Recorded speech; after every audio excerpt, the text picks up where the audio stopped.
میرے بھائیوں، مردانہ طاقت کے حوالے سے میری بے شمار ویڈیو آپ کو یوٹیوب میں مل جائیں گی۔ ایک بات مردانہ طاقت کے حوالے سے میں آپ کو بتانا چاہوں گا۔ میرے پاس بے شمار لوگ آتے ہیں مردانہ طاقت کے حوالے سے۔ میرے بھائیوں، ایک بات ذہن میں رکھو، یہ جو مردانہ طاقت ہوتی ہے نا، اس کا تعلق فزیکل نہیں ہوتا، اس کا تعلق آپ کے بدن کے ساتھ نہیں ہے، اس کا تعلق سائیکولوجیکل ہوتا ہے، اس کا تعلق نفسیات کے ساتھ ہے۔ یہ جو مردانہ طاقت ہے، یہ جس کو ہم پری میچور ایجیکولیشن کہتے ہیں یا اریکٹائل ڈسفنکشن کہتے ہیں، میرے بھائیوں یہ فزیکل ڈیزیز نہیں ہے، یہ سائیکولوجیکل ڈیزیز ہے۔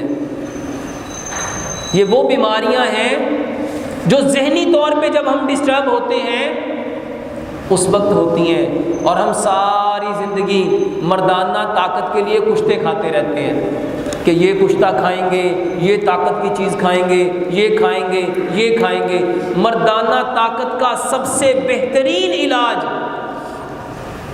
جو پیارے پیغمبر جناب محمد صلی اللہ علیہ وآلہ وسلم نے بتایا، میرے بھائیوں، استغفار ہے۔ یہ ذہن سب سے زیادہ طاقتور پتہ ہی کب ہوتا ہے؟ جب ہم توبہ کرتے ہیں، جب ہم استغفار کرتے ہیں، جب ہم دوسروں کو ان کے کیے ہوئے جو اعمال ہم نے پکڑے ہوتے ہیں اس کو چھوڑتے ہیں۔ یہ جو توبہ استغفار ہے میرے بھائیو، اس کو کبھی سمجھو، اس کو کبھی میڈیکلی پوائنٹ آف ویو سے جانو۔ یہ توبہ کرنے سے، یہ استغفار کرنے سے، یہ معاف کرنے سے حقیقت میں ہمارے بدن کے امراض کیسے ٹھیک ہوتے ہیں۔ یہ باتیں جب میں یہاں 2-3 سال پہلے آ کے بیان کرتا تھا، لوگ ہنستے تھے کہ یہ کیسے ہو سکتا ہے کہ اس طرح کرنے سے ایسے ہو جائے گا، اس طرح کرنے سے ایسے ہو جائے گا۔ اور آج پوری دنیا، کتنے سو ملکوں میں جب مجھے دیکھا جاتا ہے، بڑے بڑے ڈاکٹر آ کے پوچھتے ہیں کہ ڈاکٹر صاحب آپ یہ باتیں کہاں پڑھتے ہیں، ہمیں وہ کتابیں بتائیں۔ میرے بھائیوں، مردانہ طاقت کا بہترین علاج استغفار کرو، استغفار کرو۔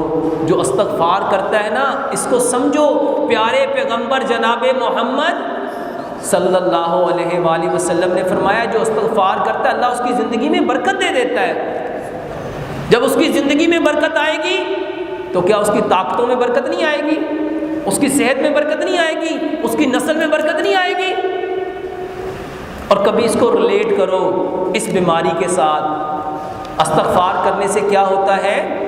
یہ استغفار ہوتا کیا ہے میرے بھائیوں؟ استغفار اصل میں وہ عمل ہے، وہ پروسیس ہے جب انسان ایسا کام کرتا ہے، ایسا عمل کرتا ہے، ایسی بات بولتا ہے جو اس کی روح کے اوپر داغ لگا دے، جو اس کے دل کے اوپر داغ لگا دے، جس کے بارے میں پیارے پیغمبر جناب محمد صلی اللہ علیہ وآلہ وسلم نے فرمایا، جب انسان گناہ کرتا ہے تو اس کے دل پہ ایک داغ لگتا ہے، جب 2 گناہ کرتا ہے 2 داغ لگتے ہیں، 3 گناہ کرتا ہے 3 داغ لگتے ہیں، حتیٰ کہ وہ گناہ کرتا جاتا ہے اور اس کا دل سیاہ ہو جاتا ہے۔ دل سیاہ ہو جاتا ہے تو میرے بھائیوں، اس کا جو بدن ہے وہ بھی بیمار ہو جاتا ہے اور اس کی روح بھی بیمار ہو جاتی ہے، اور جب یہ دونوں چیزیں بیمار ہو جائیں تو اس کی طبیعت خراب ہو جاتی ہے۔ توبہ اصل میں اس دل کے اوپر جو لگے ہوئے داغ ہیں اس کو دھونے کا نام ہے۔ یہ استغفار اس دل کے اوپر لگے ہوئے داغوں کو دھونے کا نام ہے۔ اس کو سمپل کر کے سمجھو، یہ مردانہ طاقت، یہ مردوں کی شان ہے، اور یہ رب کب دیتا ہے؟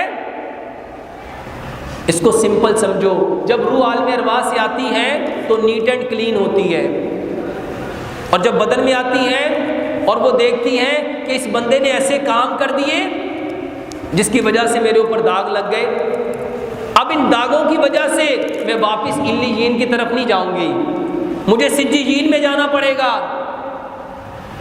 مجھے عالم ارواح کی طرف جانے سے روک دیا جائے گا، کیونکہ یہ جو اس نے داغ لگائے ہیں یہ اللہ کو اتنے ناپسند ہیں کہ اس کے بوجھ کی وجہ سے میں اوپر ٹریول نہیں کر پاؤں گی، اوپر جا نہیں سکوں گی، اس کی وجہ سے طبیعت بے چین ہوتی ہے، طبیعت بے قرار ہوتی ہے، طبیعت بے سکون ہوتی ہے، اور اس طبیعت کی بے چینی، بے قراری، بے سکونی میرے بھائیوں ہمارے اندر بیماری پیدا کرتی ہے۔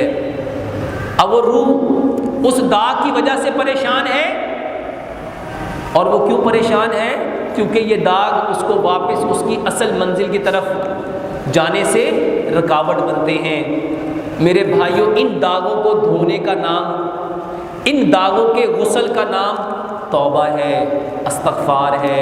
استغفار یہ استغفر اللہ استغفر اللہ استغفر اللہ استغفر اللہ نہیں ہے، یہ استغفار اصل میں اپنے رب سے یہ کمٹمنٹ کرنا، اپنے رب سے یہ عہد و پیمان کرنا کہ اے اللہ، جو میں نے اپنی جان پہ، اپنے نفس پہ ظلم کر لیا اور یہ عمل کر لیا جس کی وجہ سے یہ میرے اوپر داغ لگ گیا، اللہ میں اس پہ شرمندہ ہوں، اے اللہ مجھے معاف کر دے۔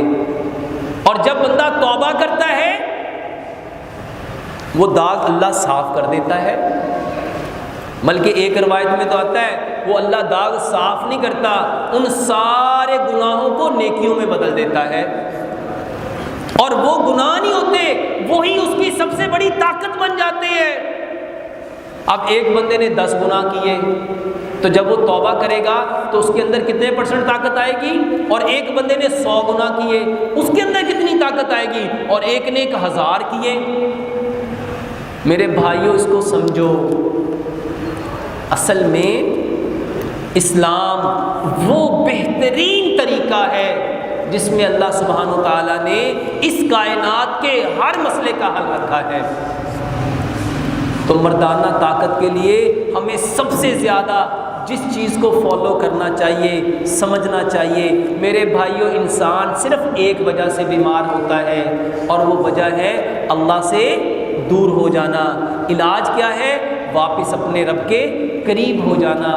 یہ جو توبہ ہے، یہ جو استغفار ہے، یہ جو اپنے رب کے سامنے جھکنا ہے اور پیارے پیغمبر جناب محمد صلی اللہ علیہ وآلہ وسلم کے طریقوں کو فالو کرنا ہے، میرے بھائیوں یہ حقیقت میں اللہ کے قریب ہونے کا نام ہے۔ اور امام حکیم لقمان کیا فرمایا کرتے تھے؟ بیماری صرف اللہ سے دوری کا نام ہے، اور علاج واپس اس انسان کو اللہ کے قریب کرنے کا نام ہے۔ تو مردانہ طاقت کے لیے یوٹیوب میں پوری تفصیل کے ساتھ میرے کافی سارے ایپیسوڈز ہیں، ان کو دیکھو، اور اس کے ساتھ سب سے زیادہ اگر طاقت بڑھانا چاہتے ہو، قوت بڑھانا چاہتے ہو، اور اگر ہمیشگی کی صحت پانا چاہتے ہو، تو میرے بھائیوں پیارے پیغمبر جناب محمد صلی اللہ علیہ وآلہ وسلم ایک دن میں 70 بار توبہ کرتے تھے، ایک روایت میں آتا ہے 100 بار توبہ کرتے تھے۔ یہ توبہ کرو، استغفار کرو، یہ بہترین علاج ہے۔